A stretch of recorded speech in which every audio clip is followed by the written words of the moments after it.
রহমতুল্লাহ। হ্যাঁ ফারুক সাহেব বলেন। বলেন বলেন না, বলেন আমিন। ভাই কেন? শোনেন, স্যার তো আপনার উপরে খেপে আছেন, তাড়াতাড়ি অফিসে আসেন। ওই আপনি, আপনার তো মক্কেল চলে এসেছে, তাড়াতাড়ি আসেন। ভাই আমি তো রাস্তায়, আমি তো এই যে আমি হাঁটতেছি। এই রিক্সা, এই খেয়াল করতে পারো না, গায়ে উঠে দাও কেন? কি হয়েছে? আরে ভাই বলেন না, রিক্সা গায়ের উপর উঠে যায়।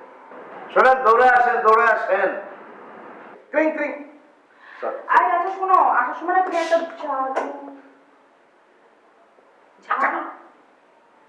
আমি অনেক কথা বলতেছি, এই সময় তোমার এগুলো বলতে হবে। ভাই আসতেছি আমি।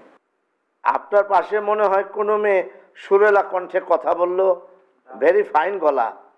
রাস্তার মেয়ে মানে রাস্তাতে, ঘর থেকে রাস্তায় চলে আসছে, মানে ঘরেরই মেয়ে, মানে কারো নিশ্চয়ই বউ।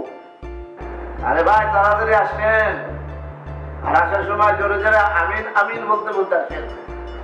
আল্লাহ জানে আজ আপনার ভাগ্যে কি আছে। রাখি ভাই, আপনার জন্য খুবই মায়া হচ্ছে। যাই হোক, জি ভাই আমি আসছি, আমি দৌড়াচ্ছি ভাই এখন। এত মিথ্যা কথা বলো কেন তুমি? কোথায় বললাম? এই যে আবার বললে, বললো তুমি রাস্তায় আর আমি রাস্তার মেয়ে। আমাকে কোন দিক থেকে রাস্তার মেয়ে লাগে তোমার? ব্যথা করছে বুকের দিকে। খুব ভালো হয়েছে, ব্যথা করো।